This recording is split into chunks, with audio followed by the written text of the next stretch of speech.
Welcome to fires cooking. நான் எப்பவுமே தனியா சமைக்க மாட்டேன். என் கூட எப்பவுமே ஒரு அசிஸ்டன்ட் எனக்கு எப்பவுமே வேணும். அசிஸ்டன்ட் கத்திலாம் நான் கீழே வச்சிடலாம். இன்னைக்கு நாங்க என்ன சமைக்க போறோம் பாத்தீங்கன்னா டைரி மில்க் ஆப்பிள் ஷேக். எவ்வளோ டைரி மில்க் இது? 80 rupees டைரி மில்க் அப்படின்னு நினைக்கிறேன். மோனி வாங்கி கொடுத்தா ஃபுல்லாக போட்டே ஆகணும் ப்ரோ. எல்லாமே போடணும் ப்ரோ, அப்பதான் ஷேக் நல்லா வரும், ருசியா வரும். ஷேக் இப்படித்தாலே வருங்க. எங்க ஒருக்கா சொல்லு. ஷேக் இப்படித்தாலே வருங்க. எனக்குன்னே வருவீங்களாடா. எக்ஸ்ட்ரா கொஞ்சம் மெல்ட் ஆயிடுச்சு, அப்படி ஆகக்கூடாது. இந்த வீடியோவே பார்த்தீங்கன்னா நாங்கள் வேற ஒரு வீடியோ பார்த்து நாங்கள் சமைக்கிறோம். நீங்களும் இந்த வீடியோ பார்த்தீங்கன்னா இதை பார்த்து நீங்களும் சமைங்க. நீங்கள் பண்ணுங்க, அவங்க உங்களை பார்த்து அவங்க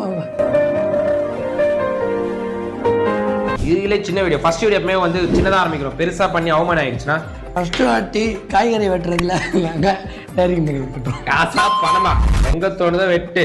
இன்னைக்கு என்னெல்லாம் பண்ண போறாரோ.